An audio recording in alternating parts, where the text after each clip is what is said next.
Welcome, thrill seekers, to ShadowShadeSecrets, where the darkest tales whisper from the void. If you crave stories that make your heart pound and your skin crawl, go ahead and hit that like button, subscribe, and ring the notification bell so you never miss a descent into darkness. Get ready, because tonight's tale unravels the very veil of reality. It all began with a single ominous flicker. The year was 1985, the height of a sweltering summer. I, Elias Thorne, a 35-year-old archaeologist, was deep in an excavation at a remote site nestled within the rugged Scottish Highlands. The earth, after weeks of patient work, finally yielded an artifact unlike anything I had ever laid eyes on. It was a lantern crafted from blackened brass, its glass panes etched with swirling, chaotic runes that seemed to writhe and shift in the pale sunlight. The local villagers, their faces etched with a deep-seated fear, spoke in hushed tones of what they called the umbral eclipse case from the 1980s. A chilling local legend about 11 explorers who had ventured into these very moors during a rare solar eclipse and simply vanished. The only things ever found were their lanterns, shattered to pieces, with shadows pooling around them like spilled ink. At the time, I dismissed it as mere folklore, the kind of ghost story that clings to old, isolated places. But as I lifted the strange lantern from the soil, a sudden, unnatural chill wind swept across the dig site. A voice, uncannily familiar, whispered on that wind. It was my own voice, yet distant and hollow. Elias, it said, ignite the secret. Before I could even react, a flame sparked to life inside the lantern, unbidden. It wasn't a warm, comforting orange, but a cold, spectral blue, casting shadows that seemed to possess their own depth, their own watching eyes. That first night, back in the fragile safety of my tent, the lantern began to hum. It was a low, resonant frequency that vibrated through the cot, up my spine, and settled deep within my skull. I tried to ignore it, to force myself to sleep, but the humming only grew louder, and the cold blue glow intensified, penetrating my closed eyelids. The shadows it threw against the canvas walls of my tent began to dance, no longer inert.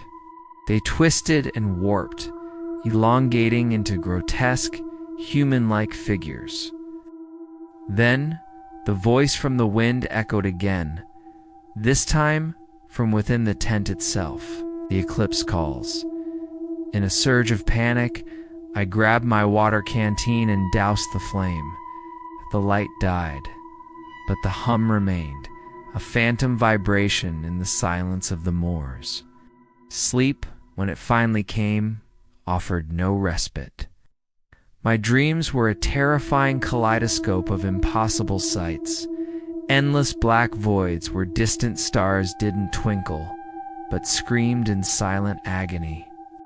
I saw the faces of the 11 vanished explorers, their expressions contorted in a silent, desperate plea, their bodies dissolving into plumes of inky darkness before my very eyes. I awoke with a gasp, the unease from the nightmare clinging to me like a shroud. Glance at my field notebook sent a fresh wave of ice through my veins. Its pages were filled from margin to margin with the same swirling runes I'd seen on the lantern. I had no memory of drawing them. As I stared, my mind reeling, each intricate symbol seemed to pulse with a faint internal light. The strangeness didn't end there. Outside, the excavation site had been disturbed. My carefully arranged tools were scattered, rearranged into bizarre patterns. And there, in the soft earth, were footprints.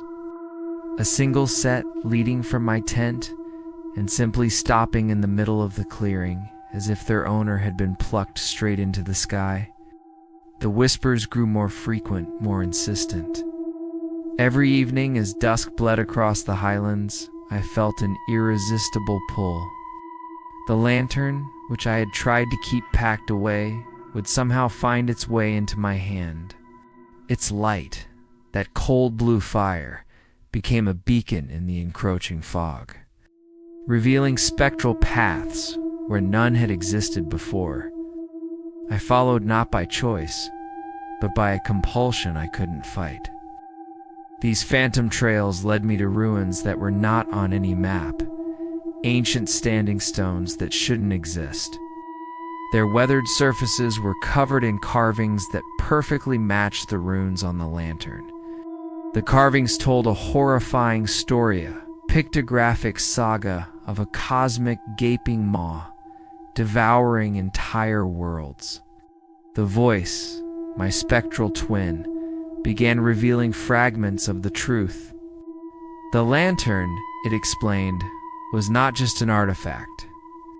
It was a key to the umbral realm, a dimension of pure sentient shadow that fed on the light and life of our world. The 11 explorers hadn't vanished. They'd been consumed, pulled into that dark dimension, their very essences becoming fuel for the Eclipse's insatiable hunger. In a fit of terror-fueled clarity, I took the lantern and buried it deep in the peat, piling heavy stones on top. But it was useless. The next morning, it was sitting on my camp table, polished and clean, its blue glow brighter than ever. The shadows in my tent were no longer just dancing figures. They now whispered my name, a chorus of sibilant voices. Elias, join us. The days and nights began to blur into a single, horrifying continuum. The lantern's light started to warp reality itself. Time became fluid, stretching and looping. I'd look at my watch and see minutes stretch into agonizing hours, or hours collapse into mere seconds. My own reflection became a stranger. In the surface of puddles, I saw a man with eyes of pure void staring back. Then a figure began to appear within the lantern's glow. It was a silhouette of swirling, coalescing darkness, its form a nightmarish collage of the lost souls trapped within. You are the vessel, it intoned, its voice a symphony of breaking glass and rustling leaves. It began to teach me its rituals. It taught me how to swallow shadows.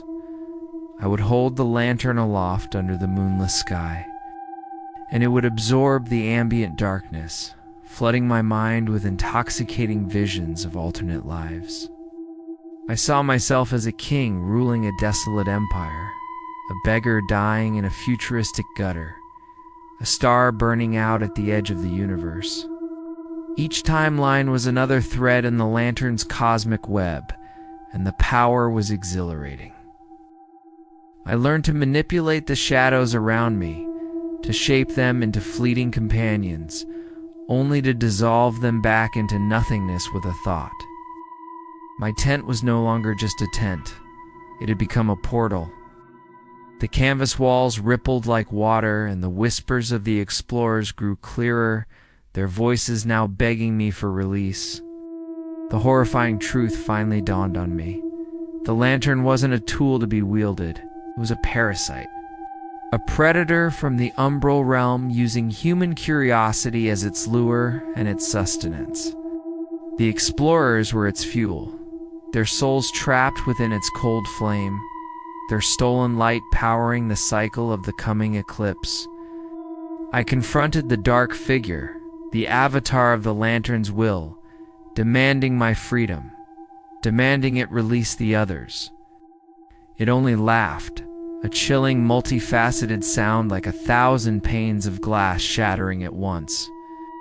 The veil thinned, it hissed, and the lantern's flame erupted, a column of blue fire that engulfed me, pulling me in. I awoke in the void. I was floating in an endless, starless black, surrounded by the shimmering, translucent forms of the 11 explorers. Their eyes, wide with an eternity of suffering, were fixed on me. "You fed it," they chorused, their voices a single, accusatory wave of sound. With a scream of pure desperation, I clawed my way back to consciousness, shattering the lantern's glass in my mind's eye.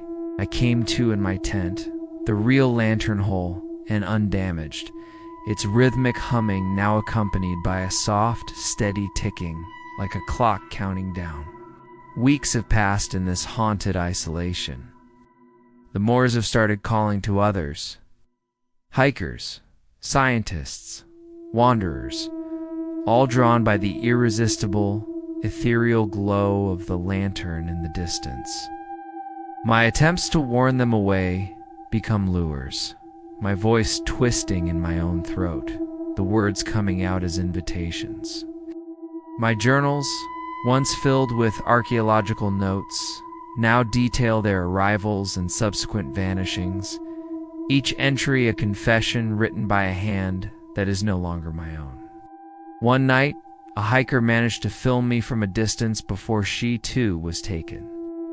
I've watched the footage. My form flickers, unstable, a human-shaped silhouette filled with a swirling cosmos of endless voids. The video cuts out abruptly as the lantern in my hand flares, its whisper captured on the microphone. The dark claims all, and now.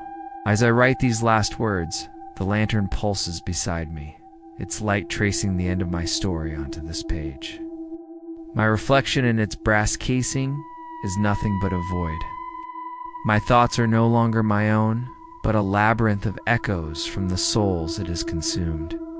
The shadowy figure looms constantly at the edge of my vision. Murmuring its endless mantra, the hunger grows. I can feel my identity.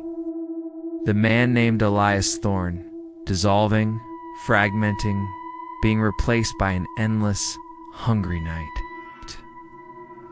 Its glow is already extending beyond these moors, a siren's call, beckoning the next curious soul. If you find this lantern, if you see its cold blue light in the fog, run. Do not ignite it.